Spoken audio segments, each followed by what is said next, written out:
Là, nous faisons un bypass justement pour connecter Terre-Rouge-Verdun avec Arsenal. Et un autre petit bout que nous allons faire là, c'est qu'il prend côté Simela sorti, il y a le Zwen côté Moras, côté il y a sorti côté Simé qui a sorti Triolet. Mais là, nous pouvons faire ce design. Il y a à peu près 80 mètres, non 100 mètres 100 mètres, ce qui fait qu'à ce moment-là, au sorti Terre-Rouge-Verdun, on va directement au Arsenal. Là, nous prenons un autre bypass qui nous peut faire Saint-Julien. Nous pouvons faire un autre bypass Piton. Nous pouvons faire, alors l'idée, et après nous pouvons faire un autre bypass qui vous fait la Croisette qui passe au Tilo Montchoisy. Nous pouvons faire un autre bypass qui sorti chemin 20 pieds et il y a vite Cap Maléré sur la route côtière, il y a sur Tilo Anse-Larrey. Donc l'idée c'est un petit raccord qui fait à peu près 1 km, 2 km, qui change beaucoup au niveau de fluidité de la circulation. Moi, qui fait une petite chose, c'est toute spécification de drain, trottoir et footpath.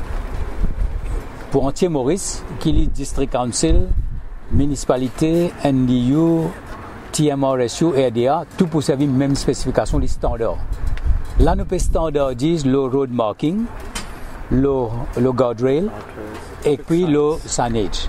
Et quand nous parlons Omnicane, vous trouvez qu'ils nous mettent le dernier cri à Omnicane pour guetter justement le réflecteur, tout ce qu'on a fait là. Par exemple, nous avons remarqué qu'il y a une partie de réflecteur là, quand vous pouvez rouler l'autoroute, il n'est plus réflecté. Mais nous pouvons faire un nettoyage. Vous pouvez trouver aussi qu'il y a un côté pont matin là-bas.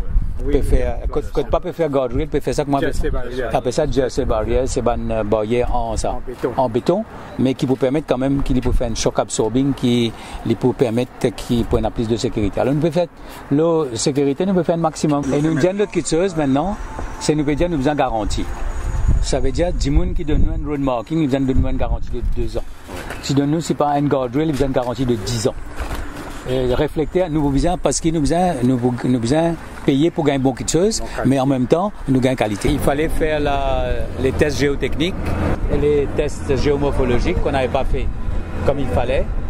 Et nous avons eu la possibilité d'avoir les avis de JICA, Japan International Cooperation Agency, les ingénieurs de ARQ de l'Afrique du Sud.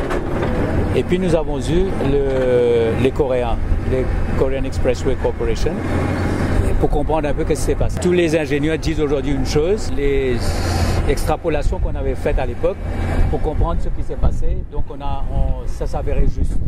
Donc la méthode qu'on est en train d'utiliser, c'est la meilleure méthode, c'est-à-dire la méthode on va jusqu'au sous-sol de rocher, avec le rocher, et après on va remplir. Bon, là vous allez voir un peu l'étendue des travaux.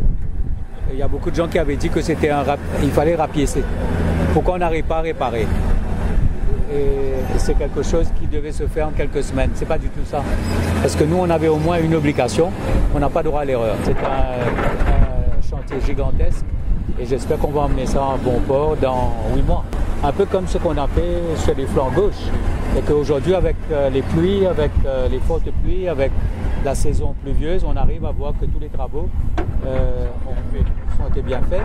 Et on n'a pas de ruissellement sur la route. La route reste intacte et les flancs aussi restent